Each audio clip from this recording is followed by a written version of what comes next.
Good morning students. मैं आपकी हिंदी की टीचर आपका आज की क्लास में स्वागत है बेटा।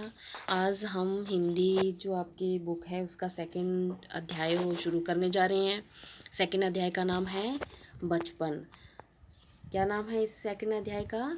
बचपन। तो इसकी जो लेखिका है वो है कृष्णा सोबती।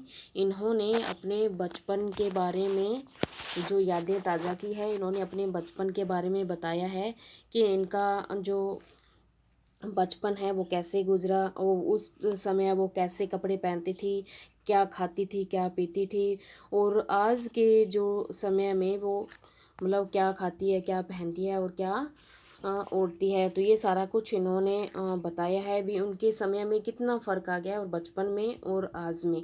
इनकी उम्र जो है लगभग हमारी दादी नानी के इक्वल होगी। भी इनकी काफ़ी उम्र हो चुकी है, इनका जन्म पिछली शताब्दी में हुआ, तो ये ऑब्वियसली है ही कि ये हमारी दादी या नानी के जितनी होगी या बड़ी दीदी होंगी। और तो बेटा आपके तो ये दादी नानी की उम्र की ही होंगी। तो इन्होंने अपने बचपन की यादें जो ताज़ा की है इस चैप्टर में। चलो आइए बेटा हम पढ़ते हैं।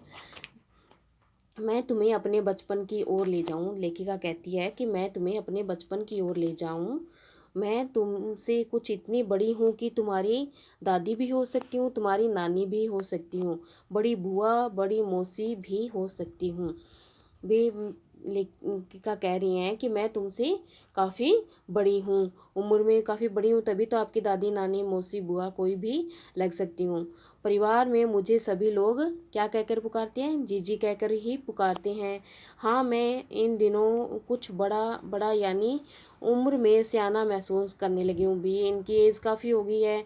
वो इस उम्र में क्या है काफ़ी जो है समझ आ जाती है बुज़ुर्ग व्यक्तियों को। तो ये काफ़ी सियाना महसूस करने लगी हूँ, ये लेखिका कह रही हैं अपने बारे में। शायद इसलिए कि पिछली शताब्दी में पैदा हुई हूँ और मेरे पहनने ओढ़ने में भी काफ़ी बदलाव आए हैं। जैसे पहले मैं रंग बिरंगे कपड़े पहनती रही हूँ, नीला, जामुनी, ग्रे, चॉकलेटी, और मतलब इन्होंने कलर बताए हैं भी मैं ये कलर के कपड़े पहनती थी।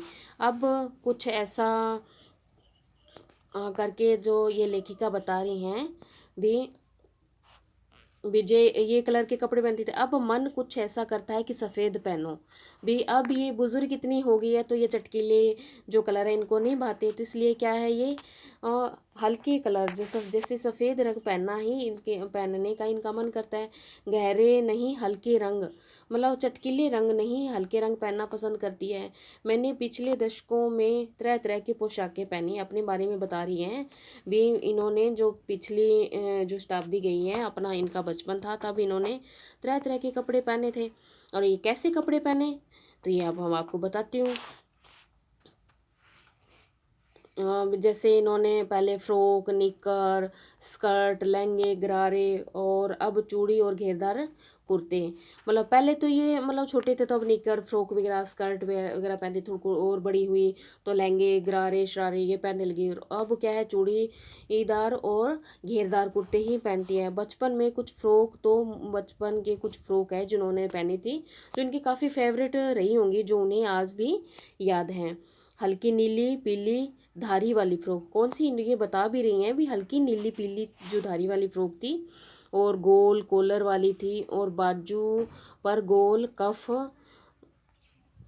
इनके बने हुए थे। अब हल्के गुलाबी रंग का बारीक चुन्नटों वाला घेरदार फ्रॉक जो, और ये एक तो इन्होंने बताया जैसे इनका पहला जो फ्रॉक है उनको अब भी बचपन की फ़्रॉक याद है भी। एक जो फ़्रॉक पहना करती थी हल्की नीली पीली धारी वाली फ़्रॉक थी, उसकी गोल कॉलर थी, बाजू पर भी गोल कफ थे।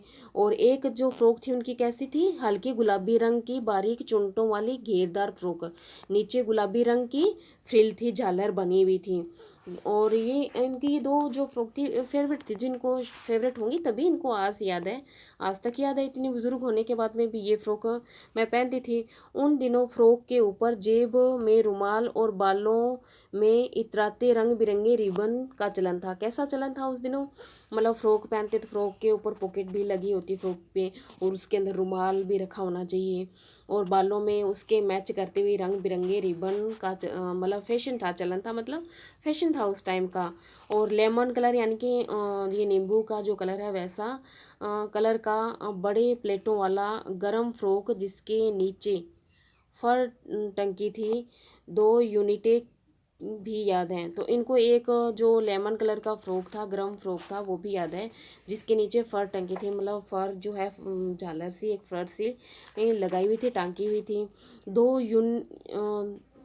ट्यूनिक भी याद है, 2 इनको ट्यूनिक भी याद है, एक चॉकलेट रंग का और अंदर की कोटी प्याजी, मतलब अंदर की जो कमीज थी, जो कोटी थी वो प्याज का जो कलर होता है वैसा था। और दूसरा ग्रे, दूसरा कैसा था, ग्रे था और उसके साथ सफ़ेद कोटी, मतलब इनका कॉम्बिनेशन था, एक तो चॉकलेटी रंग का उसके अंदर जो प्याजी कलर का था और दूसरा ग्रे और वाइट, मतलब ग्रे ऊपर का था और नीचे की जो थी वो कोटी, वो जो कोटी या कमीज़ कह सकते हैं अपने, तो वो वाइट कलर की थी। तो इन्होंने अपनी बचपन की काफ़ी इंटरेस्टिंग यादें बता रही हैं ये लेखिका हमें, इसको उनको पढ़ने में भी काफ़ी इंटरेस्ट आ रहा है भी, किस तरीके के कपड़े पहनती थी, कैसे इनको जो आज में और कल में इनका कितना बदलाव आया। और जो इनके कुछ इनको फ्रॉकेज याद भी हैं भी किस कलर की थी, जो इनकी काफ़ी फेवरेट थी। और ये बताती हैं कि मुझे अपने मोजे और स्टोकिंग भी याद हैं, भी मोजे भी इन्हें याद हैं भी वो कैसे पहनती थी। और बचपन में अपने मोजे खुद धोने पड़ते थे भी, ये जो अपने सॉक्स जो हैं, मोजे यानी कि सॉक्स, वो खुद धोती थी, वह नौकर या नौकरानी को नहीं दिए जा सकते थे। और इसकी सख्त मनाही थी, घर पे बिल्कुल मना किया हुआ था भी, नौकर या नौकरानी आपके सॉक्स बिल्कुल नहीं धोएंगे, जूते और जो सॉक्स है अपने अपने खुद को ही धोने हैं। और हम सब जो बच्चे हैं इतवार की सुबह इसी में लगाते, जो सारे बच्चे थे वो क्या है इसी में, इतवार यानी कि संडे का जो सुबह थी वो इसी में लगाते थे अपने सॉक्स और जुराबें धोने में। धो लेने के बाद अपने जूते पॉलिश करते, मतलब सॉक्स धोते और अपने जूतों को पॉलिश करके चमकाते थे। जब जूते कपड़े या ब्रश से रगड़ते तो पॉलिश की चमक उभरने लगती। जब जूते को कपड़े या ब्रश से काफ़ी अच्छे से रगड़ते तो पॉलिश की चमक जो है दिखाई देने लगती। और सर्वर मुझे आज भी बूट पॉलिश जो ये है करना अच्छा लगता है, ये लेखिका कह रही है कि बूट पॉलिश करना तो आज भी अच्छा लगता है इनको, जब ये बचपन में बूट पॉलिश करती थी, अपनी सॉक्स धोती थी। और कह रही हैं कि बूट पॉलिश करना तो इनको आज भी अच्छा लगता है। हालांकि अब नई नई किस्म के शू आ चुके हैं, मतलब नई नई तरीके के शूज़ आ चुके हैं, और फिर भी क्या है मतलब इनको चमकाना, शूज़ों को अच्छे से साफ़ रखना उन्हें अच्छा लगता है। कहना होगा कि ये पहले से कहीं ज़्यादा आरामदेह हैं। हमें उन नए जूतों से, थोड़ा इधर मिस प्रिंट है, चलो पढ़ने की कोशिश करते हैं। ये कह रही हैं भी कहना होगा कि ये पहले से कहीं ज़्यादा आरामदेह, अब जो जूते आए हुए हैं, पहले इनके जूते थे उस टाइम के जूतों से अब वाले जूते काफ़ी कंफर्टेबल हैं। और चलो आज के लिए इतना ही पढ़ते हैं, और कल ये थोड़ा क्लियर करके आगे वाला कल करवाऊंगी। तो बेटा इसको थोड़ा सा घर पे आप पढ़ लेना, रीड कर लेना चैप्टर को, ताकि अच्छे से आपको समझ में आ जाए।